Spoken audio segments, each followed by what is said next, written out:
5 days after being shot outside a Florida casino, Offset rolled back onto a stage in a wheelchair, looked out at a screaming crowd, and reminded everybody of one thing. This story is not over. Because what happened next was not just a comeback moment. It was not just a rapper pushing through pain for the cameras. It was a message, a very deliberate one. A man who had just been carried into a hospital after gunfire outside the Seminole Hard Rock Hotel and Casino in Hollywood, Florida was now showing the world that he was still standing in spirit, even if his body had not fully caught up yet. And the deeper you look at this moment, the more it starts to feel like Offset was not just returning to perform. He was reclaiming the story before the internet finished writing it for him. When the first reports broke on April 6th, the headlines were chaos. Offset shot, casino violence, Lil Tjay arrested, police reports, rumors flying everywhere. The kind of story that spreads across social media in minutes and gets reshaped 1,000 times before the facts can breathe. We knew Offset had been taken to Memorial Regional Hospital with non-life-threatening injuries. We knew police said the incident began with a fight in the valet area. We knew Lil Tjay had been arrested on a misdemeanor disorderly conduct affray charge, not charged with the shooting itself. And we knew the investigation into additional people involved was still ongoing. But what the public really wanted was not a police update. They wanted to know what Offset was going to do next. Was he going to disappear? Was he going to stay silent? Was he badly hurt? Was this the beginning of another long, ugly chapter in a story that already carried too much pain? And that question hit harder because this is Offset. This is not some random celebrity attached to a bad headline. This is one of the faces of Migos. One of the names tied forever to a generation of rap that changed the sound of mainstream hip-hop. One of the men who built an empire with Quavo and Takeoff. And because of what happened to Takeoff in 2022, every violent story around Offset carries an emotional weight that goes way beyond gossip. Fans do not process it like ordinary celebrity drama anymore. They process it with memory, with fear, with the feeling that this culture has already lost too much and seen too many hospital rooms and funerals. So when Offset got shot, people were not just reacting to another bad night. They were reacting to history. And then came April 10th. For days after the shooting, Offset broke his silence. His spokesperson confirmed he had been released from the hospital and was up and walking. That detail alone changed the mood instantly because now the story was no longer, "Is he okay?" It became, "What does recovery look like?" But Offset did not just quietly go home and let other people speak for him. He posted his own message. He thanked everyone who checked in on him and showed him love. He said he was good, but planning to be better. He said he was focused on his family, his recovery, and getting back to the music. Then he dropped the line that had the whole internet talking. "Life's a gamble, and I'm still playing to win." That one sentence hit people in two completely different ways. To some fans, it sounded defiant, like a man staring down pain and refusing to be broken by it, like a rapper trying to remind the world that survival itself is a kind of victory. But to others, it sounded almost too on the nose, too ironic, too loaded, especially because this whole story was already tangled up in gambling talk, casino headlines, debt rumors, and old public accusations from Lil Tjay about money and addiction. The line sounded tough, but it also sounded like Offset knew exactly how the world was reading this story and wanted to answer it in his own language. Then he made things even more interesting. Along with that statement, he posted an audio snippet from a song where he rapped, "World is cold, trust no soul, watch my foes." Now slow down and really listen to those words in the context of everything that had just happened. A rapper gets shot outside a casino after a fight. He leaves the hospital. Then he posts lyrics about cold worlds, no trust, and watching enemies. That is not just an update. That is a mood. That is a signal. That is a man telling you that physically he may be healing, but mentally he is somewhere much darker than the smiling celebrity photos people are used to. And just when it seemed like Offset might be settling into recovery, he did something nobody expected that fast. On April 11th, just 48 hours after being released from the hospital, he appeared on stage at the University of Arkansas's Rowfest.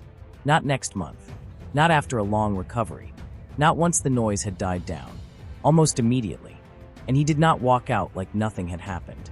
He was rolled onto the stage in a wheelchair. That image changed everything, because celebrities talk about resilience all the time. They post black and white captions. They thank God. They say they are blessed. But a wheelchair on stage just days after a shooting is not abstract. It is physical proof. It is visible pain. It is vulnerability people cannot edit out of the frame.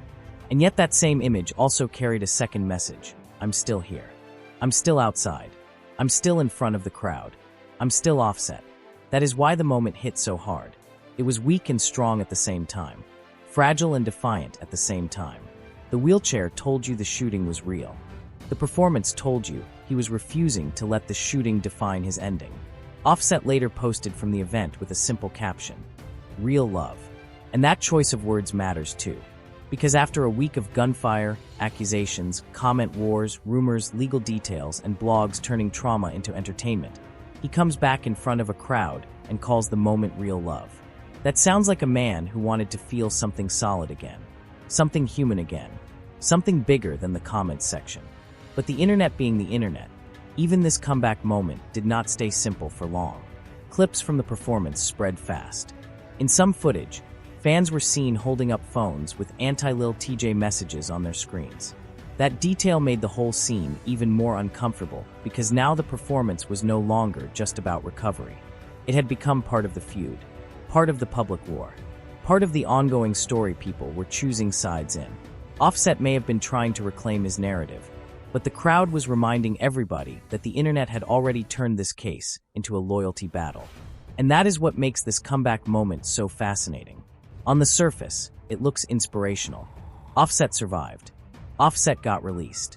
Offset got back on stage. Offset is showing strength. All true. But underneath that, there is something much more complicated happening. Because men do not usually return to the stage that quickly after something like this, unless they feel a need to prove something. Maybe to the world. Maybe to the industry. Maybe to themselves. And when you look at Offset's history, that makes perfect sense. This is a man who has spent years living in public. Public marriage. Public breakups. Public cheating allegations. Public reconciliation. Public grief after takeoff. Public pressure to stay relevant as a solo artist. Public questions about money, about reputation, about who he is outside of Migos. He has been forced to perform through emotional damage before. But this felt different. This time he was not performing through rumors or relationship drama. He was performing through visible physical pain. That makes the choice to appear that quickly feel deeply intentional. Almost like he understood that if he disappeared too long, the story would harden without him in it. And this is where the moment gets really powerful. Because a wheelchair can mean weakness in one story, but in another story, it becomes proof of survival. That is what Offset turned it into. He did not wait until he looked perfect again. He did not wait until the limp was gone, until the scar was hidden, until the blogs got bored. He came back while the wound was still part of the image. And that decision carries a lot of psychological weight. It says, yes, this happened. Yes, it hurt. Yes, I'm still dealing with it. But no, you do not get to erase me while I recover. That is the real message of the wheelchair. Not pity, presence.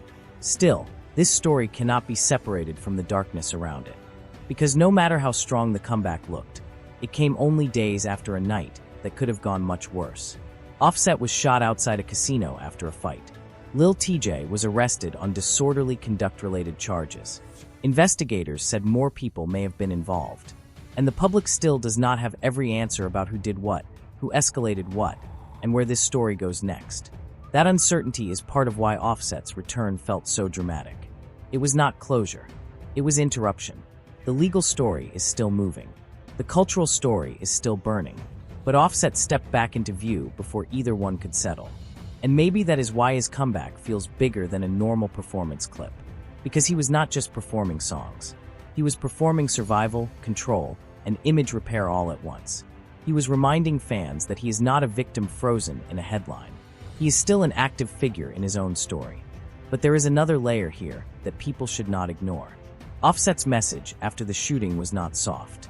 It was not purely grateful, humble, and quiet. Yes, he thanked people. Yes, he talked about family and recovery. But he also gave the world, life's a gamble, and I'm still playing to win, and world is cold, trust no soul, watch my foes. Those are not the words of someone mentally leaving the chaos behind. Those are the words of someone still inside it, still processing betrayal, still thinking about enemies, still speaking in the language of conflict, caution, and survival. That is why this comeback does not feel clean. It feels powerful, but not peaceful. It feels triumphant, but not healed. It feels like a man who survived something and immediately turned the survival into a statement before the pain had even settled. And in hip-hop, that matters. Because the culture does not just reward vulnerability. It rewards strength after vulnerability. It rewards the image of a man refusing to fold. Offset knows that. His team knows that. The crowd knows that. That is why the wheelchair image became so potent so quickly. It was not a hospital bed.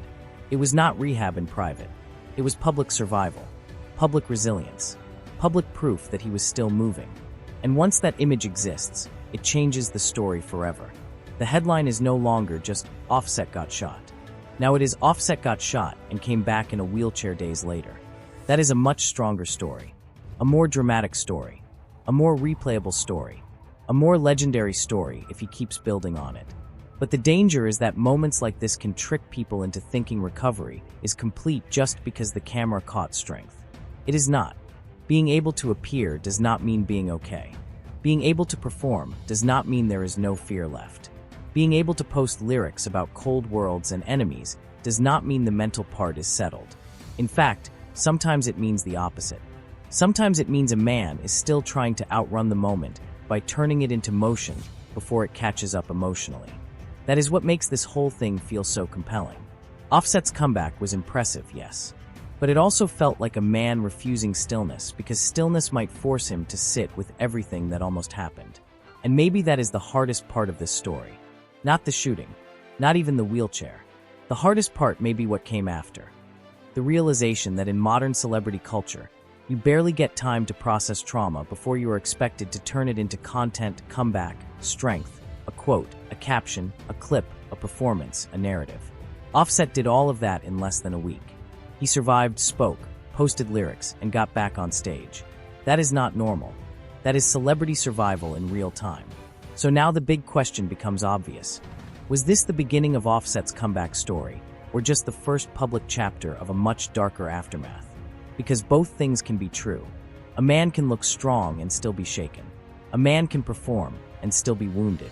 A man can caption a post real love and still be carrying rage, distrust, and unfinished business underneath it. That is what makes this recent incident such a strong story for your channel. It has pain, symbolism, survival, image, conflict, and a comeback scene people can picture instantly. A hospital exit, a statement, a lyric, a wheelchair, a crowd, a man refusing to vanish. And no matter what people think of Offset personally, that image is hard to ignore. 5 days after being shot, he was back in front of fans. Not fully healed, not fully safe from the headlines, not fully out of the storm, but visible again, defiant again. And maybe that is the most Offset thing possible, to turn pain into performance before the world can turn it into pity. If you want the next update on Offset, the recovery, the investigation, the next public response, and whether this comeback moment was real healing or just the beginning of another chapter, hit subscribe right now and turn on notifications because this story is moving fast. And drop your honest thoughts in the comments. Was Offset's wheelchair return a powerful comeback, or did it reveal just how deep this whole situation still is? I read every single comment, and I'll see you in the next one.